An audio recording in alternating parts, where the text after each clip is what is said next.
bien, mi gente. This is your host, Ray Collazo, and you're watching and listening to the Final Translation Bomba Live simulcast. Final Translation is the show that stacks truth about politics and today's hottest issues.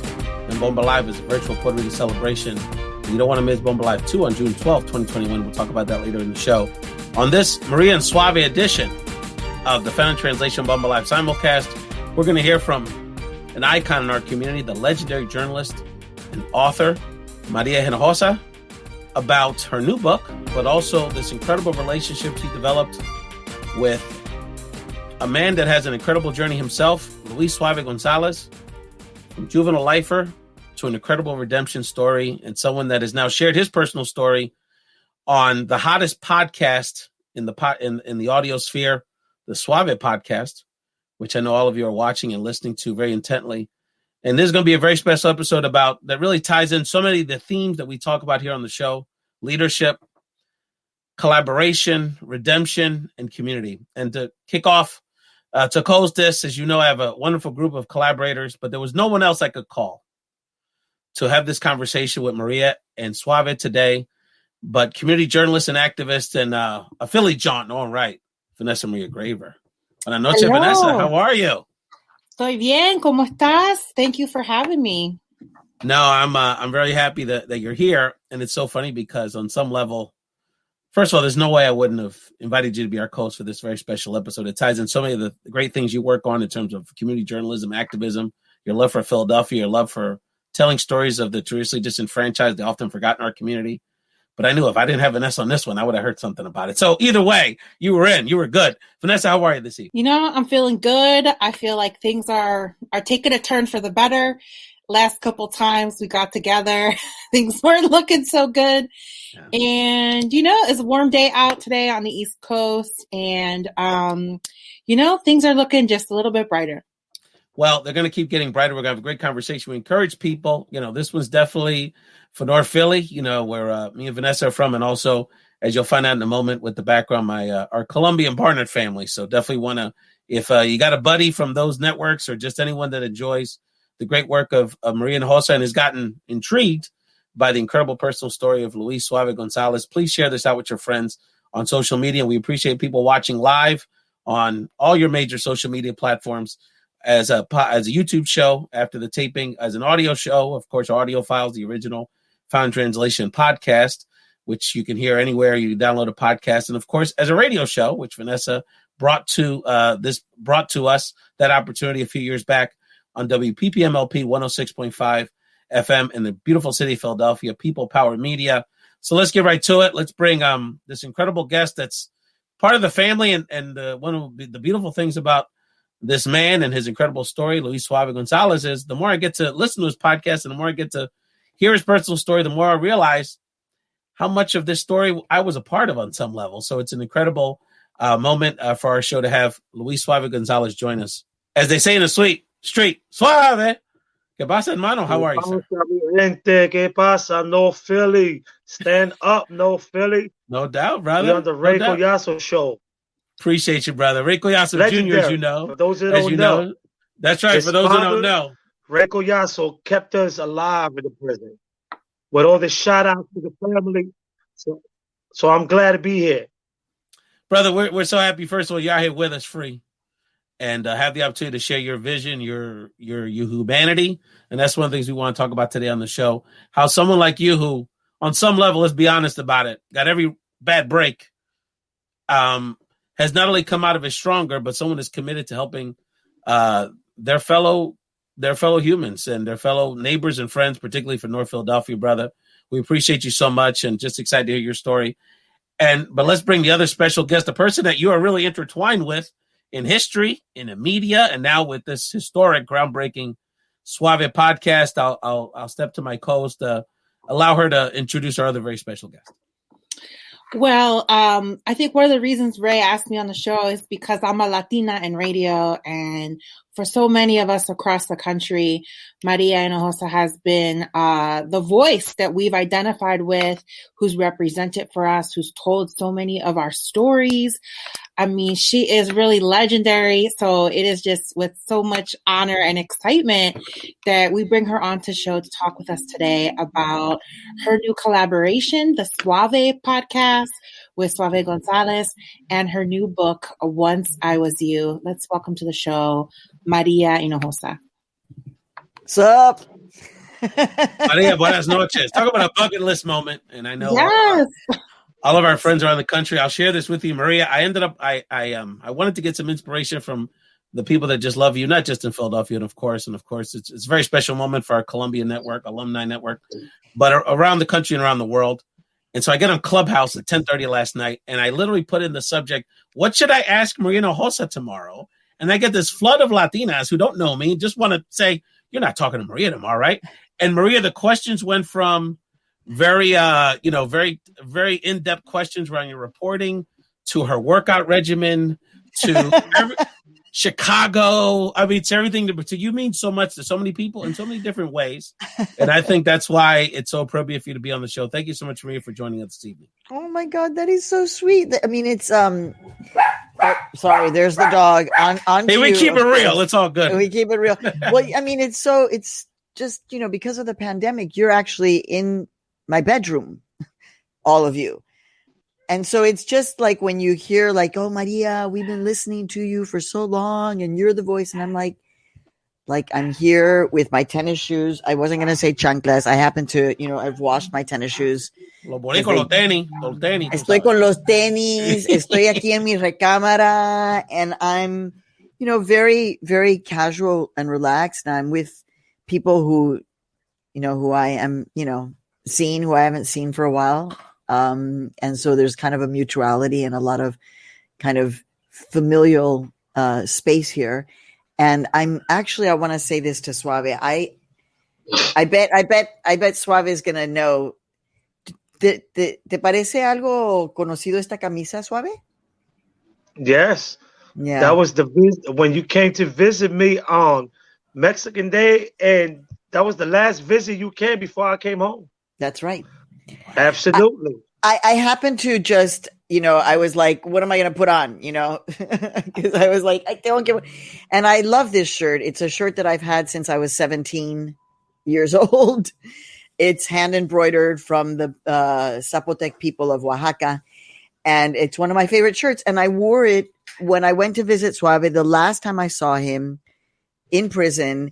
And I wore it because it wasn't Cinco de Mayo or anything like that. Wasn't Suave? I was just like, I want to be a proud Mexican. Was it? Yes, it was. All right. Well, I was just like, I'm going to be a proud Mexican at Greaterford. No doubt about it. Well, let's start there because I want to Suave, there's so much and we want to make sure we hear not only about Maria's perspective on this incredible personal and journalistic journey that she's had with Luis Suave Gonzalez for decades. We also do want to hear about Once I Was You, your incredible new book, Maria, with the time that we have with you. But the first question I have for you, Luis, is that, at the time you first connected with Maria, you were still a very young man with a life sentence. And so my first question is, what about Maria gave you the interest or the ambition or the hope to even reach out to her, much less maintain this communication over those decades? Well, it's an interesting story because I met Maria when I first came out the hole. I was in solitary confinement and I was into everything in the prison. I still had that street mentality. So an older fella gave me a radio and he told me, look, man, if you keep robbing people's cells, somebody's going to kill you in jail. So I'm going to give you this radio so you can stay out of trouble.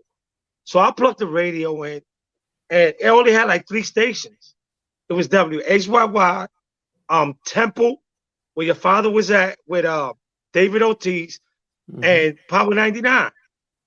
So I was like, man, I got a radio with 3 stations. So one day I'm sitting in my cell, it's like 3 o'clock, and I hear a Latina come on the radio. And I was like, oh, there's a Latina on the radio. At that time, you don't hear Latinas on WHYY. So every day I kept hearing it. And I was like, wow. At first, I thought she was Puerto Rican. So I told everybody, we got a new Puerto Rican on the radio. So my friend was the tutor. in Gratisford, and he graduated that year, like 20-something inmates for GED. So they gave us the honor to bring the guest speaker in. And I was like, yo, you got to get her. You got to get Maria in here. She's dope. You got it. Somehow they got her. And they told me, you can't go to the graduation because you're not graduating. I said, okay, cool. I still got in because I was doing time in a corrupt jail. So I'm like, yo, I'm going to get in. So when Maria came and she was speaking, I just felt like she was speaking to me. There was an auditorium full of people, but for some reason, I was like, damn, she fucking my bad. She messed my hide up, right? Because I was high on marijuana. So I was like, she just messed my hide up. And I just felt that every word that came out of her mouth, she was directing it at me. So when she was done, you know, I asked her like, yo, what can I do? I'm doing life. I'm from New York, you know, and she said, you could be my source, which I didn't even understand what source meant at the time. But then she said, you could be the voice for the voiceless. And that's what clicked. So Maria, that's what got me interested.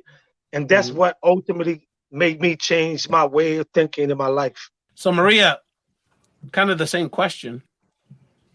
You know, one of the things in listening, and I encourage everyone, you know, we're not gonna be able to do justice to regurgitating the entire journey today. We really want to give people a sense of what's so special about this relationship with the intersections of community and media and these two people's lives and their personal and career journeys, how they were so intertwined in 2021. We encourage everyone to download and subscribe to the Suave Podcast, which has been produced by Maria's incredible media company, Futuro Media, and distributed by PRX. But Maria, you know, the thing that struck me listening to this podcast is that, you know, you're known as like the busiest Latina in the media.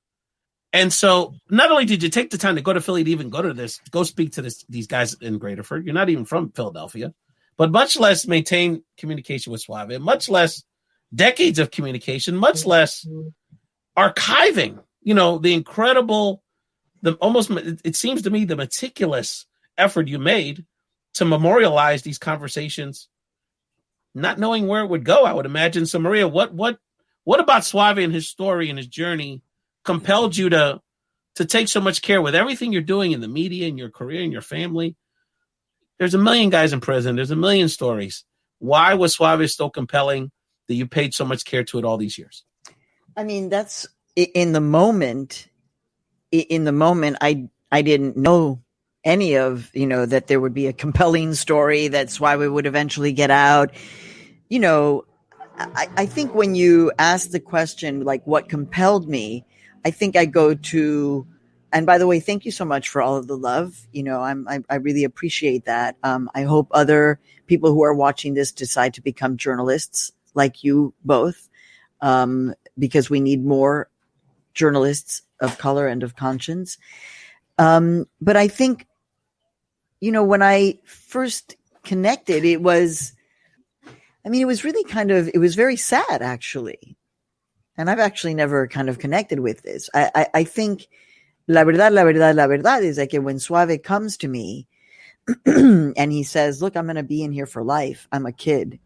Suave, how old were you when I met you? 21. Okay. Era un niñito. ¿Entiendes? Entonces, like, it was sad. It was heartbreaking.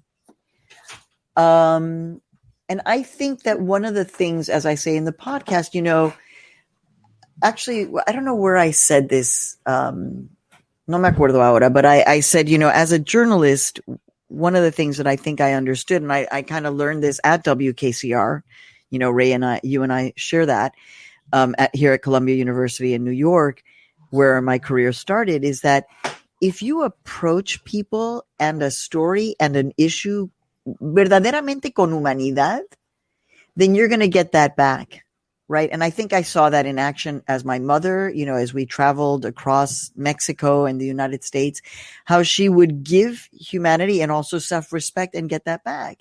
And so with Suave, I mean, it was like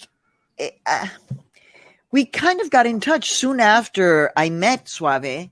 It could have just completely gone nowhere, completely forgotten. Like, oh my God, but what ends up happening is that I then realize that there's a story I want to do, and I'm like, oh my God, this can take me back to Greaterford.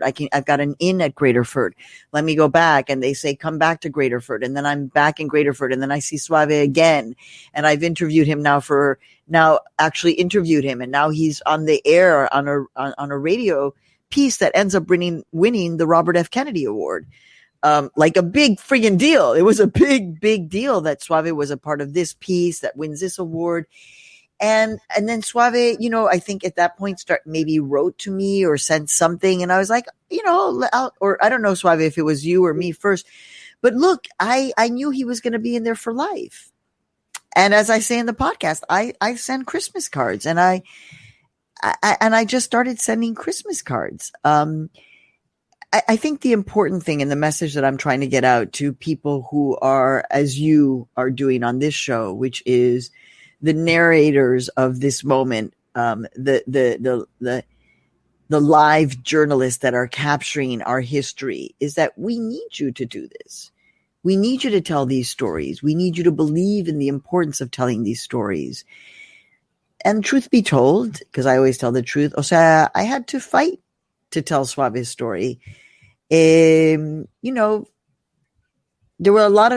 were many times, Suave knows this, when Suave would call and I would drop everything that I was doing. I carry a recorder around with me. I would start recording the conversation, or I'd leave an important meeting or be in the middle of an interview, and I'd say, I got to run out to the studio. Suave is calling. And my team was like, who is this person, Suave? And why does he keep on interrupting everything that we're doing that is so important? And I was like, I got to go do this. And I'm really glad that Suave allowed me to capture his story. And Suave is in both senses, an absolutely ordinary human being. Suave is un hombre, un hombre, pero he is also an extraordinary human being. And, and I'm just lucky that we have been through this. I mean, really, Suave been through it all, and then he just let me tell the story. We're talking to Maria Hinojosa and Suave Gonzalez about their incredible journey as a journalist, an activist, a juvenile lifer, and a story of redemption. And Suave, that's where I want to go, because, one of the incredible things, and we'll get into this later in the broadcast, is that the more I listen to this podcast, the more I realize I was intertwined in the story on some level, and how we were living very parallel lives on some level. And so, but what I want to ask you at this moment, Suave, and hopefully you'll come back, is that, for someone that's gone through what you've gone through, brother, I mean, the being grounded in who you are, this lack of a chip on their shoulder, is just so impressive to me.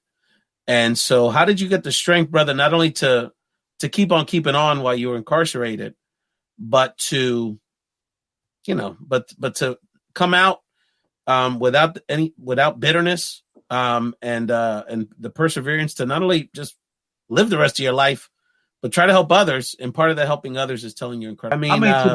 To me, it's just go without saying. When I was in prison, I lost contact with a lot of my family. For various reasons. You go to prison for decades, family dies, family forget about you. But I had an incredible person that every birthday, every Christmas, I had a card. And even when I'm out, I still get my birthday card and my Christmas card from Maria. And that gave me a lot of strength. And every time I called Maria when I was in prison, she was either in California, she was somewhere. And I felt like I was there with her, and I always said it, like, sometimes we have family, and then we have family for real. And that's what I found with Maria, where when everybody else say he's doing life, he's not coming out, Maria never turned her back, And even though she could have, she had nothing invested to gain nothing out of this relationship. But she stood there for all these years. So that gave me strength. that gave me the power to say, you know what? There has to be a better life other than Gratisville. I want to go to Chicago. I used to call her class in Chicago, and I used to always say, I'm going there one day. I'm going. And I went there. That was my first plane trip I ever took when I got out. I went there. You know, but sometimes I want people to know that we are more than our worst mistake. And if you don't have no compassion, then you don't have a right to be in the business of talking to people, period. And I found in Maria's friendship what I didn't find in the school system, what I didn't find in my household or in my community, which was compassion and empathy. You know, Maria sent me a box of books when I didn't even know how to read. I didn't even know how to read. She sent me a box of books. I paid somebody to read her book to me, and I memorized that whole book. You know, and that box of book encouraged me to go to school, to learn how to read. And I went to school. I learned how to read. I got my degrees based on that little box of book.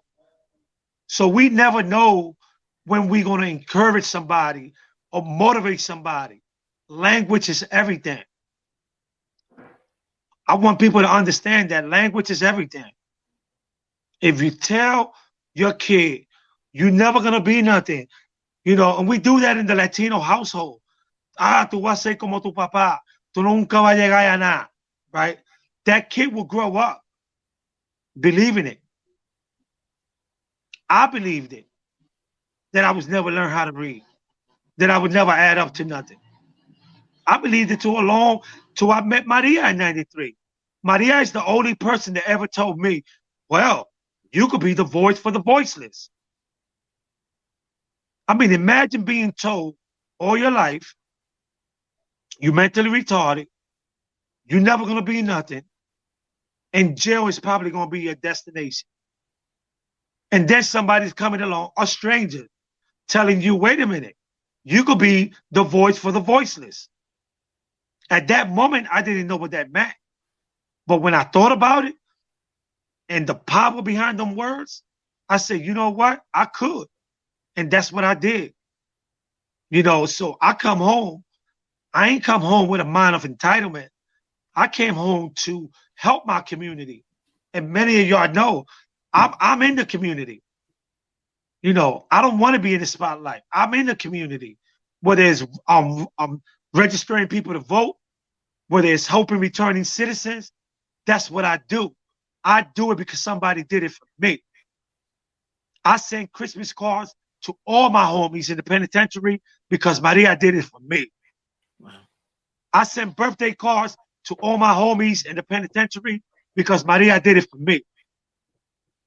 And it's crazy because I have a twin sister. And my twin sister, in my 31 years, never sent me a Christmas card or a birthday card. All the birthday cards and Christmas cards that I ever received in prison came from Maria Hinojosa.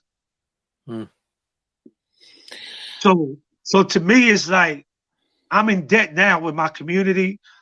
I'm in debt with Maria because if I mess up, I know Maria is going to come to Philly, and I don't want that. I don't want to deal with that. You know? And I mean that in a good sense.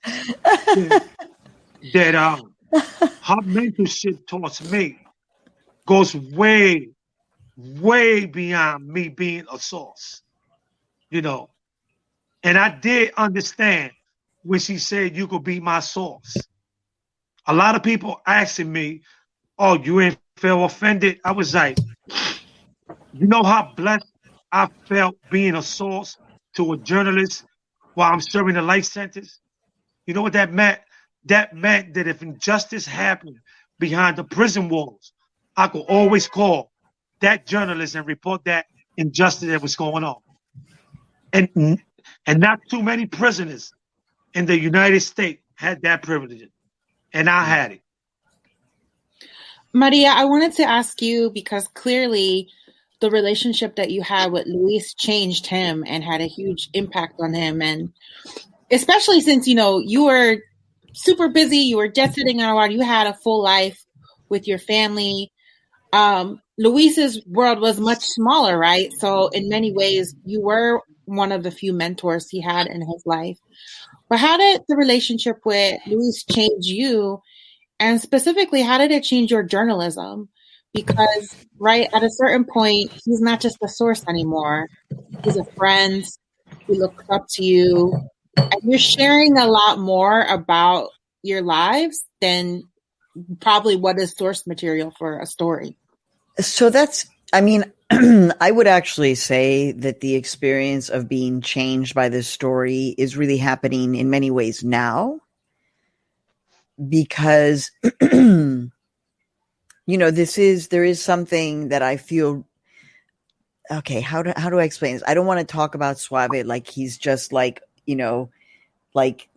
not a part of this, but I want to talk about for a second the issue of journalism. That I am able to say to my staff, to fellow journalists, you never know where or how a story is going to present itself to you. And your job as a journalist is actually to be open and curious. I think as I'm listening to Suave, and there are things that he's saying here that I've never heard before, so I'm really, really appreciating this and enjoying this. Suave actually, a lot of the guys, I think Suave knows this, that I met the day that I met Suave, came and they were like, either it was very fleeting, nice to meet you, or can you help me? Can I send you something because I shouldn't be here? And I want you to help me. And I was like, bruh, I don't know if I can really, Suave didn't ask me for help. This wasn't like, help me get out. It was like, I'm in. What am I going to do? So I think it's very important that Suave actually didn't come with an ask in the sense of asking, demanding something from me, but rather, what can I do? So anyway, I guess what I'm trying to say is that the change that I felt that I'm feeling as a journalist is really I'm experiencing now, when, this labor of, 27 years, since 1993, 28 years, I'm really bad with math, that you just don't give up on a story. Now, Suave and I have talked about this a lot. I have very few friends. La verdad.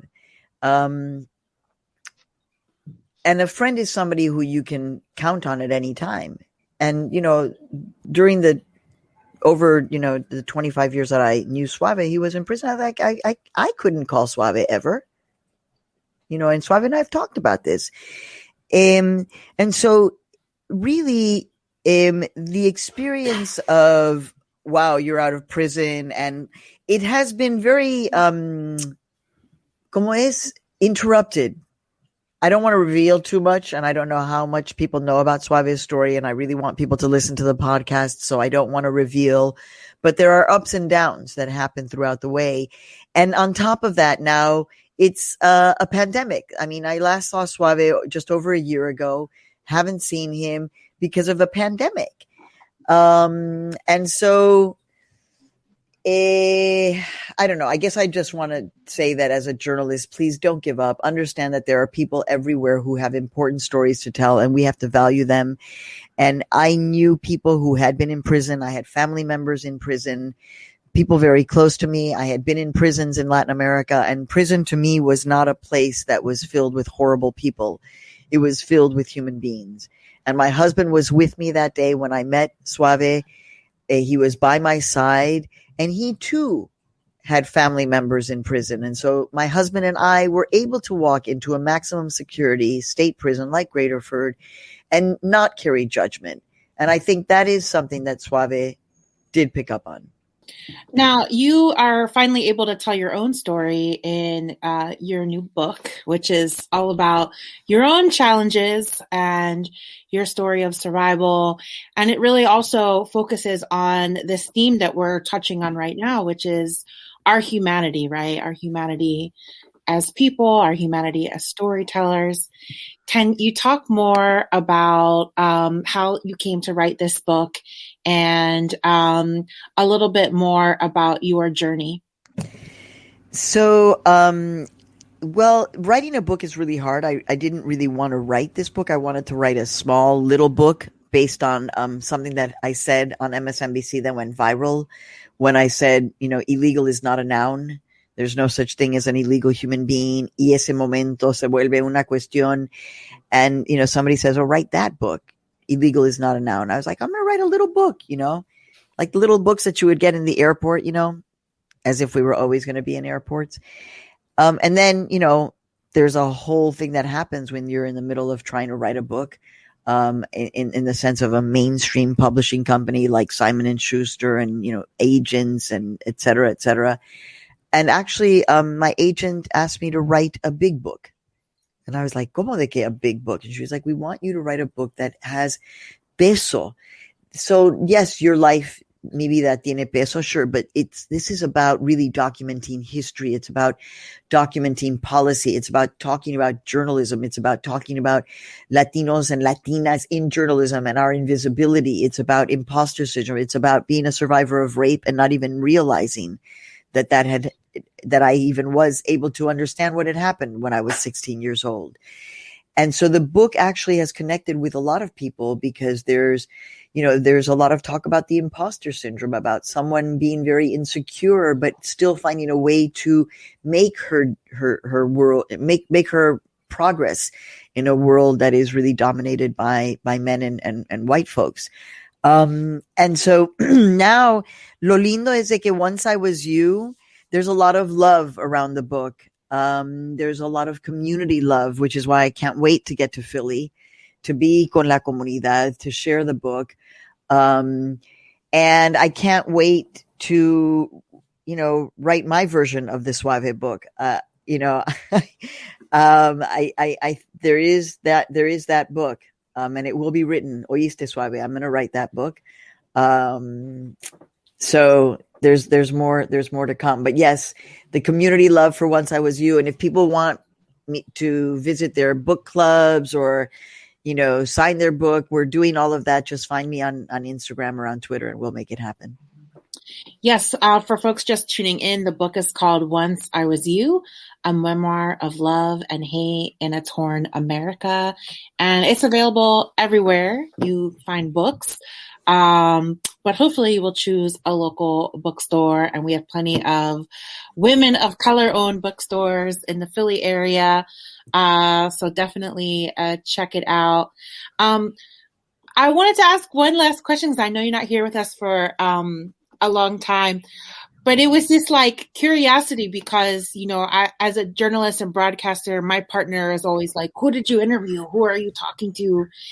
At any point, did your family think kind of like, this is kind of weird. You're having this long-term friendship with somebody you didn't know before who's incarcerated, and he's about to come out and he's been convicted of a serious crime. How did you explain that? Or did it not come up at all and it just didn't bother you? I happen to have a husband who's extraordinary. His name is Germán Perez. You can follow him on Instagram, and you should. German Perez Art. Germán is an extraordinary human being. We've been married since 1991. We'll be married 30 years this year. And I adore Germán. And Germán was, again, with me when I met Suave. So Germán is a man who is very centered in his manhood and his humanity. So Germán never, ever felt, I do think that it is a special trait. And I think because there's a tremendous amount of love and respect between us. I respect his work as an artist. It inspires me. It gives me life. And I believe that Germán is inspired by my work as an artist. And he hasn't heard Suave yet, but he knows Suave. Suave has visited our house since he got out of prison. And there's a lot of respect also for Suave. But Germán kind of knew, he's like, that's her work. That's her work. That's something that she's doing for her work. And And for my kids, I have to say, I felt it was very important that they knew somebody who was in prison, because I am not prepared to buy into the notion that people who are in prison are less than, period, less than human, less than anything. And I wanted my children to never grow up with that prejuicio. And so they were little kids, and the phone would ring and it would be, and who's that, mommy? Oh, it's Suave. Say hello to Suave. Hi, Suave. You know, I mean, little kids. Suave would get the Christmas cards with their photographs. So, you know, my daughter met Suave. My son knows Suave. Like, now they know Suave, and they understand that a person behind bars has no less humanity. And this was important for me to teach as a value to my children. And so, you know, that's kind of the impact that it had on my family. And I'm really happy that my family, my daughter, my son, my husband have been a part of important moments in the life of Suave. And jump in, Vanessa. No, I was just going to agree and say it's so important that we really amplify the voices of people who are still on the inside. We started a show at WPPM called Looking Forward Reentry Radio, where it's people coming out and talking about all of the challenges.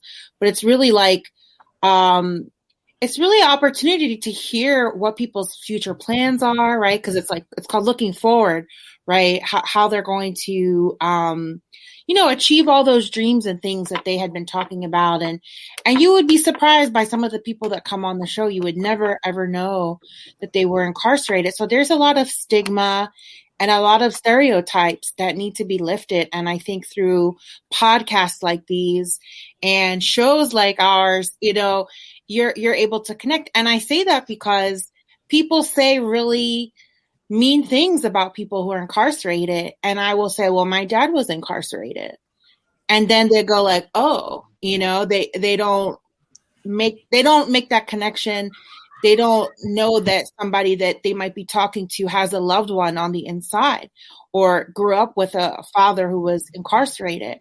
So my message to everybody listening out there is there's a lot of books. There's a lot of content out there. There's even newspapers and newsletters being created by people who are on the inside. Media and communication really is their link to the outside world. And so this question is for Suave. How important is this for you in terms of representation and finally representing for all the people that are still inside that you left behind? What does creating this podcast mean for you? Well, first of all, I was able to do this because I'm around an honest journalist. And it's important to know that if you're going to do this kind of work as a journalist, you have to be honest, meaning that you're not going to come into a source light and sensationalize that story and then go. And that's the disconnect that a lot of people have with people on the inside, that they just want a story, they want to sell papers. That wasn't the case with Maria. I never even talked to Maria about my case to probably a decade into our relationship, or probably longer than that. Because it wasn't about help me get out of jail or none of that. It wasn't about that. It was about the human contact. It was about she offered me something that my family didn't, which was a Christmas card. It's that simple, believe it or not. It was a Christmas card and a birthday card. That's it. And so for me to be able to represent the brothers on the inside, I've been doing that since I've been home. My work speaks for itself. The podcast is the gravy. It's the cherry on top. But I've been representing the brothers and sisters that's coming home or they're still in the penitentiary. It is my duty as a former juvenile lifer to do good, because if I do bad, they all going to suffer the consequences. This is how the system is structured. So I got to do good.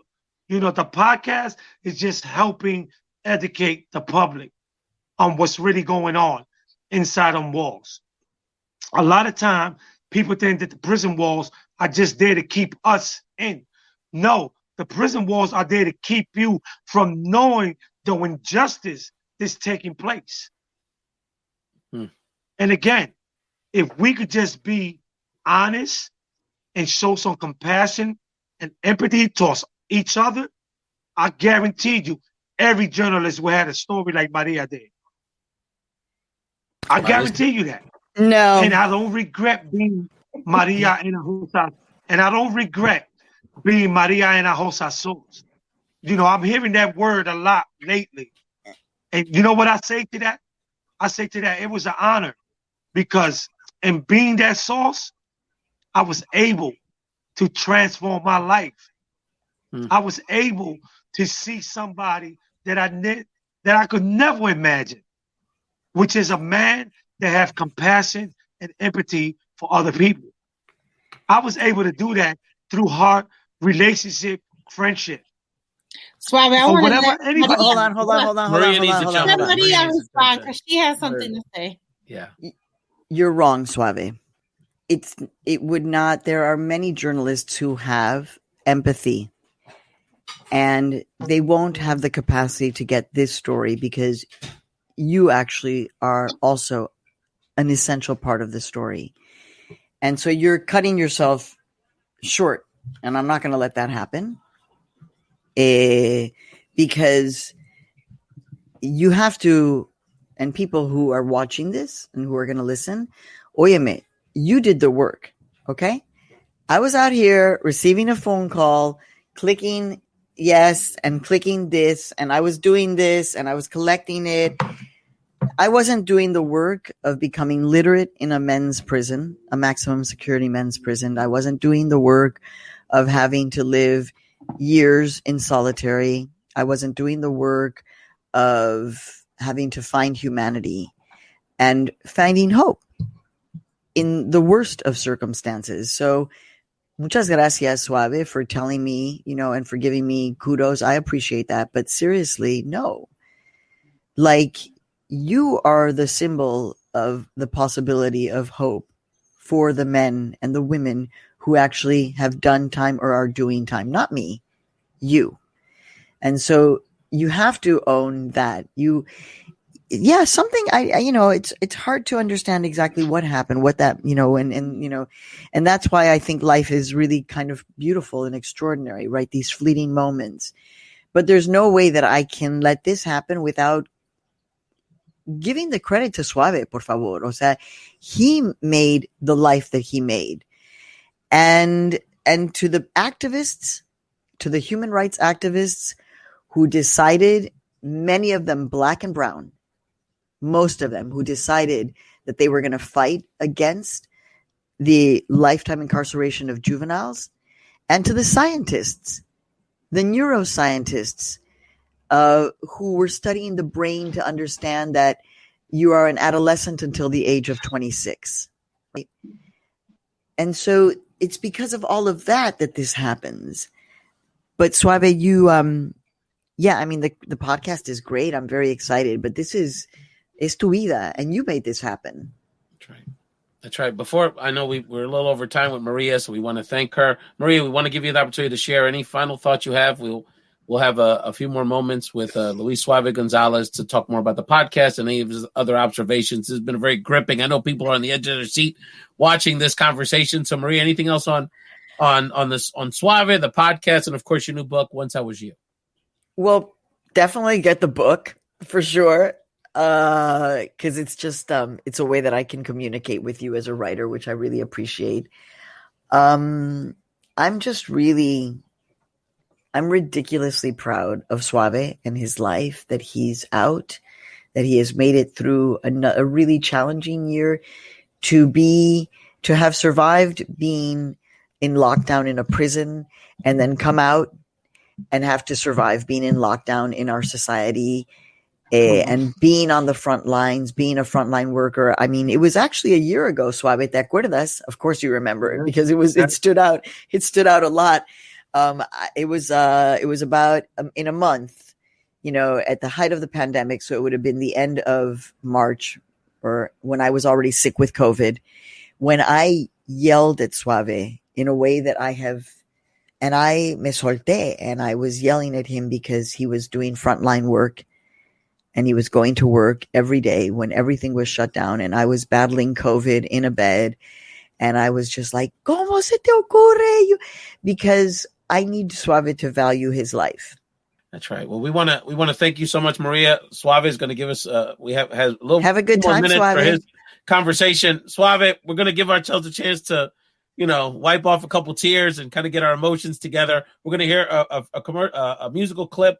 Maria, we did a Puerto Rico Parranda episode during the holidays, which I'm sure you would enjoy. So I know you enjoyed some wonderful Puerto Rican Christmas music from the very talented Fabiola Mendez, and we'll come back and continue this conversation with Luis Suave Gonzalez. Maria, thank you so much. You're a community treasure, and we value your time on the show. Love you back.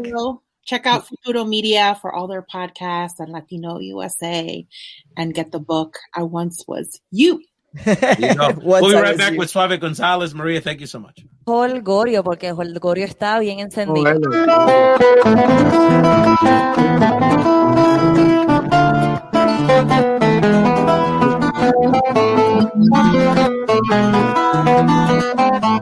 El Holgorio está, que por la maceta vamos a gozar, huepa, huepa, huepa, vamos a gozar, huepa, huepa, huepa. Yo estaré cantando hasta que amanezca y el Holgorio está, bien por la maceta vamos a gozar, huepa, huepa, huepa. Coro, el Holgorio está, bien por la maceta vamos a gozar, huepa, huepa, huepa, vamos a gozar, huepa, huepa, huepa, con el ron y anís, que con el ron y anís yo haré una receta y el Holgorio está bien por la maceta, vamos a gozar, huepa, huepa, huepa, el Holgorio está,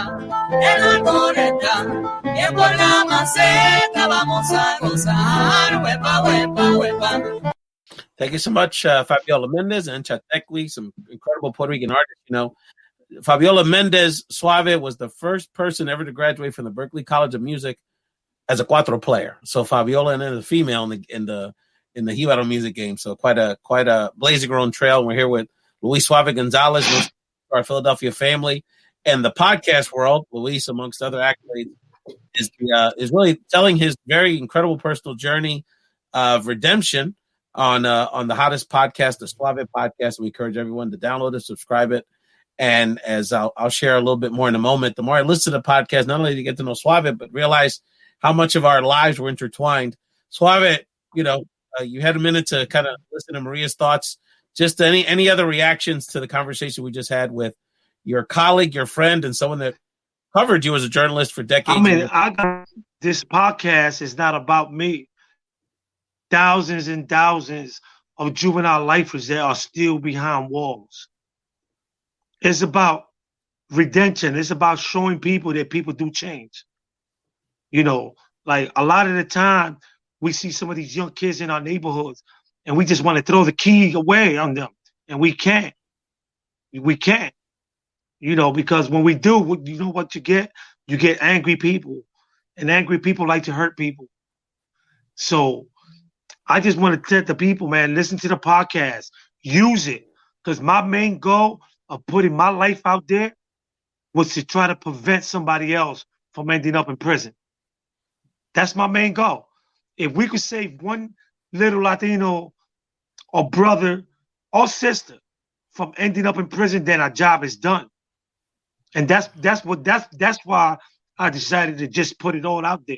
Luis, what's so incredible is that, and someone that grew up in North Philly during the same time you were there and having a lot of connections, and we're going to talk about one of those folks in a second that's a dear friend of both of us, family, is that the North Philly you came back to wasn't much different than North Philly you left. And so talk to us about the community that you serve now and your observations sort of now post-incarceration in this redemptive phase of your life, but you're seeing a lot of these young people going through the same issues, if not more extreme at times. Wow. When I came home and I drove by Hutchinson Street in Indiana, and I was like, wow. I just felt like I never left because the neighborhood is still the same. I even saw some of the people that I knew, and it's just so hurtful to see my people, stuck in time. So I believe that it's my obligation, man, to come there and talk to the kids, which I've done at Esperanza School. Every time somebody called me, I needed to talk to somebody, I do it. Even if I don't want to or feel like it that day, I do it because I understand the importance of it. And we need to do better in our community. We need to give back. And even though I was in prison, I benefited from the good things in my community. So now it's my turn to pay it forward and just do what I could do to help that community. And that's what I'm doing in the coming weeks. I will be debuting on a new podcast called Death by Incarceration podcast. On every platform, you're going to get it. And that podcast is going to tell stories from guys in prison, from North Philly, and from all over the country. But the most important thing is that you're going to hear is the human side. Not everybody in prison is innocent. Not everybody in prison is in prison because they committed a crime. And I'm a true testament of that. I went to prison because I respected the quote unquote, the code of the streets. So to all the young people out there, the streets love no one. That lifestyle don't respect nothing. The people that I protected, the people that I sacrificed my life for, not one sent me a letter. Not one. So my question is, what code was I protecting? I gave my life up for what? So now I have dedicated my life to service, to serve my community. That's the only code I respect today, my community. Everything else, I don't believe in it. So to all the young kids out there that want to be running around, committing these senseless violence act on our own people in the community, trust me, if the system get their hands on you, they have a place for you called prison. And if you get a life sentence, you probably would die in prison today. And we don't want that for you. So that's every right. Time you commit a senseless act, every time you out there acting like a fool, think about me. Think about me. And then ask yourself, do I want to do 31 years in prison? Vanessa, I know Suave's story resonates so much with you as a journalist and an activist. And wow, I mean, his story and his message really encapsulates the issues and the struggles that we're going through in North Philadelphia and in Latino minority communities around the country. In a way, it was hard to listen to the podcast at times because that frustration that Suave feels at times, that pain is so palpable, right? And, I know Suave, right? We met organizing to get the vote out. I had no idea what his story was. I just was introduced to him as a regular guy.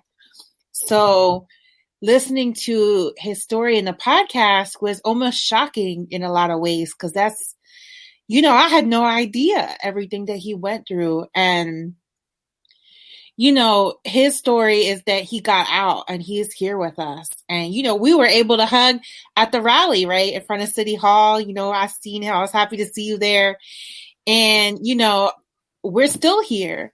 But the reality is there's so many people that are still behind bars that have been forgotten about, that don't have a Maria Hinojosa in their life. They don't have anybody. And as somebody who grew up with a parent who is incarcerated, it has lifelong effects, right? It's not just the time that you serve, but the time afterwards. That's such a huge struggle that has an impact on so many people in the community, including your immediate family. And a lot of these men and women have children that they come back to on the outside. And, that's not something they really prepare you for when you are doing time, right? Rebuilding those relationships and preparing to be a father or an uncle or, you know, a family member. So though the story is so inspiring and encouraging, and it's really funny too. Suave is a funny guy, so I laughed a lot listening to the way that he talks and the stories that he would tell and the things that he would get excited about. You know, but in a way, it's really triggering. The most important thing is that we all are human beings. We all make mistakes, and we growing and we trying to pay it forward. And to me, it's almost like I cannot turn my back on the brothers and sisters that I left behind. I cannot do it. And it's hard. It's hard. I just lost my job because of my background. I just lost a job. You know, so if there's anyone out there, HR, that want to hire me, I got 2 degrees. I know I'm qualified. You know, but I just lost my job when somebody heard the first episode of the podcast. You know, so, but it's all right. It's all right. I'm going to survive. I'm going to survive. You know, as long as I got my support team, and I know we're running out of time, but like a great man that's been a father figure to me, which is Roger Sipernet. Yes. Like he's like, I call him dad. Put it that way.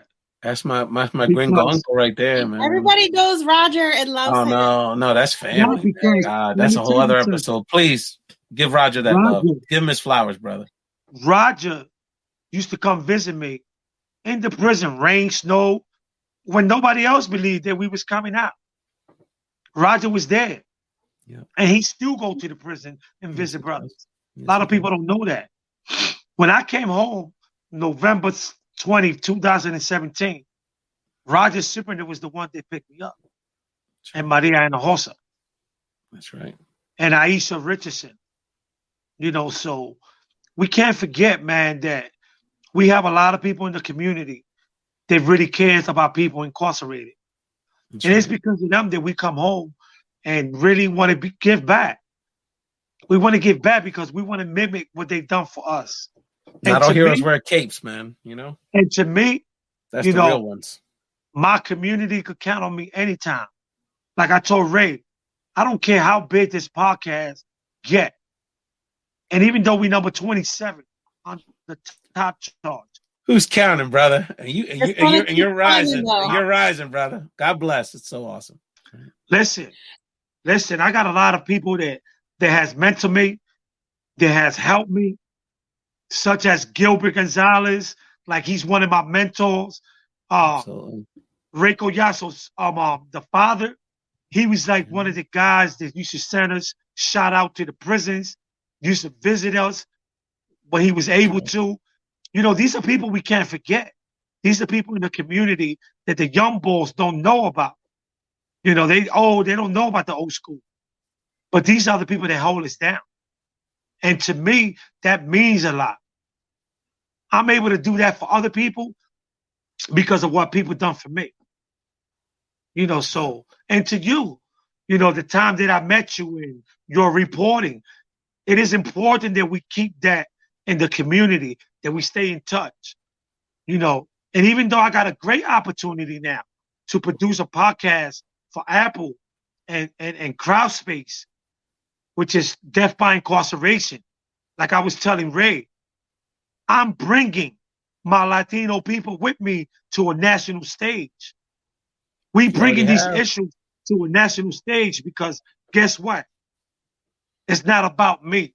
It's about the people. And the podcast would not be nothing if it wasn't for the people that's listening to it. So I just want to thank everybody out there that's listening to the podcast. Thank you. And to my fiance, you know, that been with me, that's holding me down. Thank you for putting up with all my busy schedule. Thank you for understanding. And just thank you for for embracing me and not judging me for my past. That means a lot. And to my community in North Philly, yo, stand up. We are now in the national stage. NSNBC Sunday. No doubt, no doubt. You gotta keep following what's going on with Luis Suave Gonzalez and Suave before we wrap this up, and I'll definitely give Vanessa also an update. We just getting started, Ray. I know you are, brother, but your humility, I can't. We don't have enough time for me to get into how touching our relationship has been. And let me tell you something. For someone that really doesn't know anybody anything at this point, and he's got a lot of living to give, and he's giving so much. The kind of support he's given to me. When, again, there's so many other people, there's so many people that he's touching, and he's going out of his way to connect with so many of us, like Vanessa and myself, and people that have been so blessed in so many other ways. He continues to give love and blessings and positive energy. So Suave, when we met, or I remember the first time we really hung out tough was summer of 2019, and our great friend Chris Rodriguez threw a fantastic event at Sunflower, a charity event to support relief efforts in Puerto Rico. That really gave me the seed of an idea to do a virtual event to celebrate the talent, character, and perseverance of the Puerto Rican community. That event took place virtually. Vanessa was a big part of it as a director. Bomba Live last June. And one of the things, Suave, we're going to do Bomba Live 2 again. And I'm going to put up the flag, so save the date. Bomba Live 2 is going to take place Saturday, June 12th on all of our social media channels. It's going to be an all-day celebration of the talent, character, and perseverance of the Puerto Rican community. That night, Suave, we're going to honor, as we did last year, icons, legends, but most importantly, people from our community, the true heroes, the ones that don't wear capes, the people that really show what the Puerto Rican character and perseverance really means. And brother, I just want to let you know that night you're going to be honored. So I just wanted to let you know that you're going to be a Bomba Live award recipient that evening, and the first ever Bomba Live award for perseverance in the Puerto Rican community, brother, because let me tell you something. I've had it easy, and people say, wow, you work so hard. Let me tell you something. People like Suave sacrificed, and like my family members, they sacrificed so people like me and Vanessa could serve.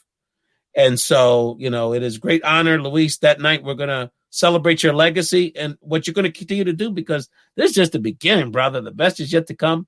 And I could just think of all the literally millions of people you've already touched, brother. I have people in San Diego, Vegas, Phoenix, people who have never been to Philly, people who don't know Puerto Rican, texting me, DMing me, saying, I want to go to Philly and walk them streets, Somerset Street, Hudson Street. I want to feel this community. I want to help these people that Suave represents. So, brother, put June 12th on your calendars, all of you. We need to be there to support and congratulate Suave.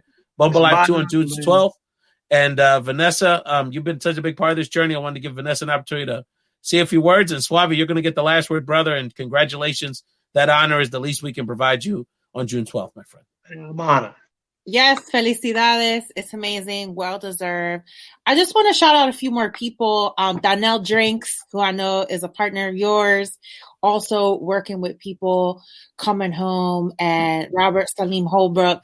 These are some heroes in Philly. There's actually a really big movement in Philadelphia of people trying to decarcerate and bring people home and change a lot of the sentencing laws and drug policy laws. And so, definitely check out the Abolitionist Law Center and the Human Rights Coalition. They're two amazing organizations, because we always like to pique people's interests and then give them an opportunity, right? These are organizations you can support. These are places you can volunteer with. And there's ways for every single person out there who's listening to help end this really evil system of mass incarceration, and to also end the practice of solitary confinement, which is, I believe, is torture. So I want people to listen at least to one episode, because I think it really gets to what are the root causes of mass incarceration? What are the root causes of young people? So many of you are young people, especially in Philly right now. Like, this year has had skyrocketing numbers of shootings, of murders, and it's all people under the age of 25. There's a lot of reasons for that. And we really, as Suave said, we need to stand up. We need mutual aid. We need solidarity. it's something that if our community doesn't stand up for one another to address this problem, who's going to advocate for us, you know? Right. And we definitely need to be in solidarity with our Black brothers and sisters. And you know, Black and brown, we need to unite on this whole issue around mass incarceration. So, Suave, I want to thank you for sharing your story. The podcast is amazing. Every episode is really gripping and interesting. And I really do believe it represents for people who are incarcerated and shows the humanity of everybody involved. So, and also, again, I said it wrong the last time, but Maria's book, Once I Was You, is it's a tongue twister. It's forgivable. It's okay. Once I was you. I was a little starstruck with Maria Hinojosa. I was like, wow, I can't believe we're talking to her. So, you know, again, just so many opportunities to talk to all of the cool Latinos in this country through this program found in translation. So thanks for bringing me on, Ray. It's been great. Couldn't have done Joshua, my friend. Thank you so much for all that you do. Live is going to be lit June 12th. Oh, yeah. Put it on your calendar. That's why we're going to be in the house. That's going to be a good party, brother. Why wait until June? I will be there. The full version last time is online. Yeah, that's right. All the performances and conversations right now on YouTube. Suave, you have the last word, brother. Thank you so much for this. This has been a historic conversation, and want to make sure you get a final word to our podcast community. Well, to everybody out there, I just want to say, be safe, wear your mask, and love each other. And stay tuned for the Death by Incarceration podcast. It's coming within a month. It should be on every platform. And trust me, we are putting Philly on the map. Peace. No question, brother. You're doing your thing, brother. Check us out on Clubhouse tomorrow, 12 o'clock. We're going to have a great conversation with Denise Collazo, an activist in her own right and the author of Thriving in the Fight. So check us out on Clubhouse. We got to get you on Clubhouse, brother. And thank you for we got to do our thing, and we're going to go out with one. Yeah, no doubt. Suave Podcast is groundbreaking, brother. Thank you for all you do. And we're going to take it out with Maria Isa, talking about one of the great performances, Vanessa, we had last June. Maria Isa, the tremendous activist who was a personal friend of George Floyd's. The Derek Chauvin trial is about to begin. And a little bomba from Minnesota to end this wonderful show. Vanessa, thank you so much. Of course, Maria Hinojosa, her team, for making these arrangements. And Suave Gonzalez, big part of the family. Have a great weekend, everybody. Fuego, que fuego. Si no pone la gente se va a quemar. Si no pone la gente se va a quemar. Fuego, fuego, Minnesota. Fuego, fuego, Minneapolis. Fuego, fuego para Jorge.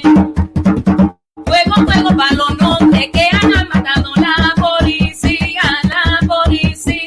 Que se largan ya, que yo no quiero sufrir. Mi gente negra no quieren más, no quieren no sufrir. Que todos tenemos que vivir con unidad y no van a sufrir. Ay, como duele